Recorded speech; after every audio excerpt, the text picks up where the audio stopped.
पृथ्वी। पृथ्वी की आयु, पृथ्वी कैसे बनी और कब बनी, इस बारे में प्राचीन काल से ही विद्वान अपनी अपनी कल्पनाएं प्रस्तुत करते रहे हैं। पृथ्वी की आयु जानने के लिए मुख्यतः जो आधार अपनाए गए हैं वे हैं: 1. खगोलीय साक्ष्य। यह साक्ष्य इस तथ्य पर आधारित है कि सूर्य एवं अन्य प्रकाशवान ग्रह, तारे अपनी ऊर्जा हाइड्रोजन को हीलियम में परिवर्तित करके प्राप्त करते हैं।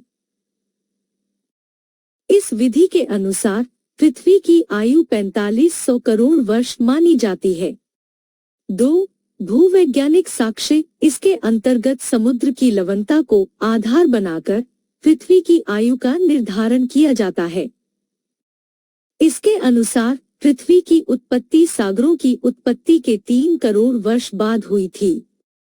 इसके अंतर्गत पृथ्वी की उत्पत्ति 11 करोड़ वर्ष पूर्व मानी गई है। 3. अपर्दन आधार। इस संकल्पना के अनुसार पृथ्वी की आयु 10.56 अरब वर्ष निर्धारित की गई है। यह निर्धारण अपर्दन दर एवं अपर्दन की काल मात्रा पर आधारित है। 4. रेडियो एक्टिव विधि। यूरेनियम एक निश्चित समय में सीसे में परिवर्तित होता रहता है। अनुमान है कि यूरेनियम का 1.67 भाग 10 करोड़ वर्षों में सीसे में बदल जाता है। इस प्रकार किसी चट्टान की आयु की गणना यूरेनियम व सीसे की मात्रा के अनुपात के आधार पर की जाती है। उपर्युक्त आधार पर पृथ्वी की आयु 2 से 3 अरब वर्ष के बीच मानी जाती है। 5. जीव वैज्ञानिक साक्ष्य। इसका आधार चट्टानों के बीच में पाए जाने वाले जीवाश्म हैं। जीवाश्म का ही अध्ययन करके चार्ल्स डार्विन, लैमार्क तथा विलियम स्मिथ आदि वैज्ञानिकों ने जीव के क्रमिक विकास की व्याख्या की है। इन वैज्ञानिकों ने माना है कि एक कोशीय अमीबा से वर्तमान जीवन को बनने में 4 अरब वर्ष लगे हैं। पृथ्वी की उत्पत्ति। यूं तो पृथ्वी की उत्पत्ति कैसे हुई, इस बारे में भी कई मान्यताएं हैं, किंतु सबसे अधिक मान्य परिकल्पना यह है कि पृथ्वी की उत्पत्ति लगभग 4.6 करोड़ वर्ष पूर्व धूल व गैस के विशाल बादल से हुई है। इस परिकल्पना के अनुसार ये विशाल बादल भंवर की तरह घूम रहे थे। बाद में अपने ही गुरुत्व के प्रभाव के कारण ये बादल सिकुड़ते गए और धीरे धीरे उसका आकार चिपटे हुए डिस्क के समान हो गया। जैसे जैसे इस बादल का आकार छोटा होता गया, वैसे वैसे कोणीय संवेग संरक्षण नियम के अनुसार इसके घूमने की गति बढ़ती गई। गति की तीव्रता के कारण यह बादल एक न रहकर कई खंडों में विभक्त हो गया। नए खंडों में विभक्त होने के कारण बाद में यह बादल सूर्य के रूप में बदल गया। अलग हुए खंडों से ग्रह बने। इस प्रकार सौर मंडल की उत्पत्ति हुई। पृथ्वी का इतिहास। पृथ्वी की उत्पत्ति कब और कैसे हुई, यह एक पेचीदा प्रश्न है, लेकिन इसका विकास कैसे हुआ, यह बिल्कुल ही अलग प्रश्न है। इसके लिए पृथ्वी के भूगर्भिक इतिहास को मुख्यतः 4 भागों में बांटकर देखा जा सकता है। ये है: 1. प्रीकेम्बियन महाकल्प। यह युग पृथ्वी के जन्म से 50 करोड़ वर्ष तक का माना जाता है। इस अवधि में पृथ्वी मूलतः गैस से पिघली हुई अवस्था में आई। पृथ्वी के ठंडा होने पर महीन ठोस परत बनी। चूंकि इस युग में पृथ्वी पर ज्वालामुखी की क्रियाएं अधिक हो रही थीं, इसलिए स्वाभाविक है कि इस काल में पृथ्वी पर किसी भी जीवन की आशा नहीं की जा सकती। यही कारण है कि इस महाकल्प के चट्टानों में जीवाश्म नहीं पाए जाते। इस महाकल्प में अवसादी चट्टानों का रूपांतरण हुआ। 2. पैलियोजोइक महाकल्प। यह युग 57 करोड़ वर्ष पूर्व से 22 करोड़ वर्ष पूर्व तक का माना जाता है। इस महाकल्प में पहली बार जीवन के चिन्ह उभरे। इस युग के आरंभ को कैम्ब्रियन महाकल्प कहा जाता है। विंध्याचल पर्वत का निर्माण इसी काल के दौरान हुआ था। इस महाकल्प के 5वें काल को कार्बनीफेरस काल कहा जाता है। इस काल में तापमान और आर्द्रता में वृद्धि होने के कारण भारी वर्षा हुई, जिससे भूमि का एक बड़ा भाग कच्छ बन गया। इसीलिए घने जंगल भी उग आए। इसी युग में वन प्रदेश कोयले के क्षेत्रों में तब्दील हुए। 3. मेसोजोइक महाकल्प। यह 25.5 करोड़ वर्ष से 7 करोड़ वर्ष तक का काल है। इस महाकल्प में जलवायु गर्म एवं शुष्क हुई, जिसके कारण अंटार्कटिका की बर्फ पिघलने लगी। यह डायनासोरों का युग था, जिसमें बड़े एवं रेंगने वाले जीवों का विकास हुआ। इसी के एक काल को जुरासिक काल भी कहा जाता है। इसी शब्द को लेकर जुरासिक पार्क नामक फिल्म बनी थी। यह युग 19.5-13.6 करोड़ वर्ष का युग रहा है। इसी महाकल्प में लावा जमा होने के कारण भारत के दक्कन ट्रेक का निर्माण हुआ। इसी कल्प के अंत तक डायनासोर समाप्त हो गए। 4. सेनोजोइक महाकल्प। यह काल 7 करोड़ वर्ष से 10 लाख वर्ष तक का माना गया है। चूंकि इस काल में पृथ्वी पर स्वाभाविक रूप से बहुत तेजी से परिवर्तन होने लगे थे, इसीलिए इसे कई भागों में बांटना पड़ा। इस महाकल्प के पैलियोसीन युग में राकी पर्वतमालाएं बनी। वर्तमान घोड़े के प्राचीन रूप का जन्म भी इसी काल में हुआ। इथोसीन युग में स्तनधारी जीव, फलयुक्त पौधे और अनाज अस्तित्व में आए। ओलिगोसीन युग में मानवाय कपी अस्तित्व में आया, जिससे आज के मानव का जन्म हुआ है।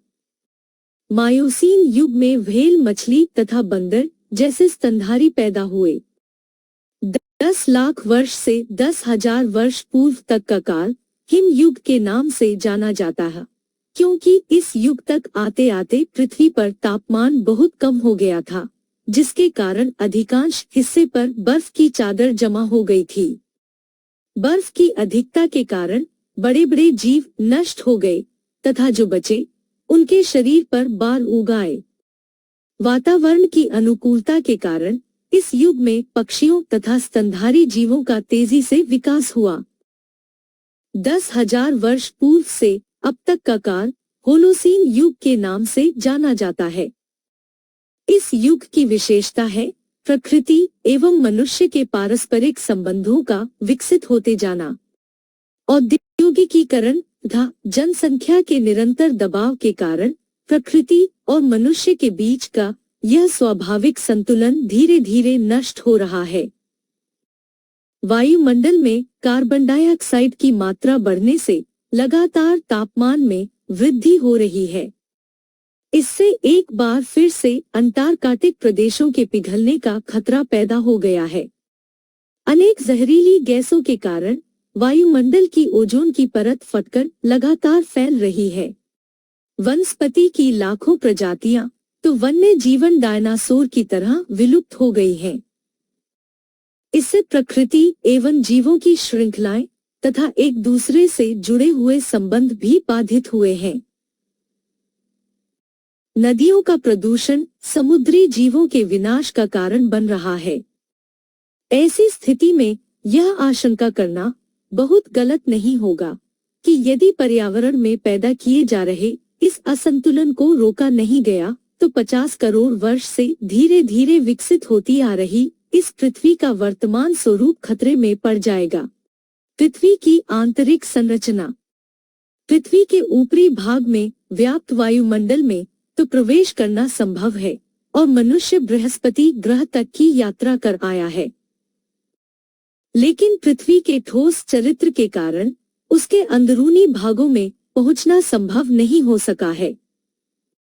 फिर भी जिन साक्ष्यों के आधार पर अनुमान लगाया जा सका है वे साक्ष्य हैं। 1. उच्च ताप व दबाव। यह स्पष्ट हो चुका है कि पृथ्वी के निचले स्तर पर अधिक तापमान व दबाव है। पृथ्वी के कोर का तापमान लगभग 2000 सेंटीग्रेड होता है। पृथ्वी के इस अंदरूनी भाग में उच्च तापमान के लिए आंतरिक शक्तियों का सक्रिय रहना, रेडियो एक्टिव पदार्थों का अपने आप ही खंडित होते जाना, रासायनिक क्रियाओं तथा अन्य स्रोतों को उत्तरदायी माना जाता है। पृथ्वी पर प्रकट होने वाले गर्म पानी के झरने भी इस बात को स्पष्ट करते हैं कि इसके आंतरिक भाग में बहुत अधिक तापमान है। यह माना जाता है कि पृथ्वी के गहरे भाग के प्रति 32 मीटर जाने पर औसतन 1 डिग्री सेंटीग्रेड तापमान में वृद्धि हो जाती है। ज्वालामुखियों का विस्फोट भी बताता है कि पृथ्वी के गर्भ में पिघला हुआ गर्म पदार्थ है, जिसे मैग्मा कहते हैं। हालांकि अधिक तापमान के कारण होना तो यह चाहिए था कि पृथ्वी के अंतरतम भाग में उपस्थित पदार्थ तरल या गैस अवस्था में हो, किंतु पृथ्वी का कोर भाग इसके विपरीत ठोस है। इसका कारण यह है कि गहराई बढ़ने के साथ साथ दबाव भी बढ़ता है, जिससे तरल एवं गैसीय पदार्थ ठोस अवस्था में आ जाते हैं। 2. भूकंप तरंगें। भूकंप के समय पैदा होने वाली तरंगें जब किसी भी माध्यम से गुजरती हैं, तो माध्यम के स्वरूप के अनुसार उनकी गति एवं दिशा में परिवर्तन हो जाता है। इन तरंगों के इस व्यवहार का अध्ययन करके पृथ्वी की आंतरिक संरचना के बारे में अनुमान लगाया जाता है। 3. उल्कापिंड। वर्तमान में पृथ्वी पर कई बड़े उल्कापिंड हैं, जो इसी युग में पृथ्वी की गुरुत्वाकर्षण की चपेट में आकर यहाँ आ गिरे थे। हालांकि इन पिंडों की बाह्य परत तो धीरे धीरे क्षरण के कारण नष्ट हो गई है, किंतु उनका आंतरिक कोर बचा हुआ है। इन पिंडों के कोर के आधार पर भी पृथ्वी के आंतरिक भाग की कल्पना की जाती है। पृथ्वी की आंतरिक संरचना। पृथ्वी की आंतरिक संरचना को 3 भागों में विभाजित किया गया है। 1. बाह्य पटल। इसकी मोटाई पृथ्वी के धरातल से लेकर अंदर की ओर 100 किलोमीटर तक मानी गई है। पृथ्वी की यह बाह्य परत मुख्यतः अवसादी पदार्थों से बनी हुई है। बाह्य पटल पृथ्वी के कुल आयतन का मात्र आधा प्रतिशत ही है। 2. मेंटल। यह पृथ्वी के अंदर 100 किलोमीटर से लेकर 2900 किलोमीटर के बीच में स्थित है। यह पृथ्वी के कुल आयतन का 16% है। 3. कोर। पृथ्वी के अंदर 2900 से 6400 किलोमीटर के मध्य के भाग को पृथ्वी का कोर कहा जाता है। इसके केंद्रीय कोर में उच्च घनत्व वाले सबसे भारी पदार्थ मौजूद हैं। यह मुख्यतः निकेल व आयरन से बना हुआ है। पृथ्वी के कुल आयतन का 83% भाग कोर का है।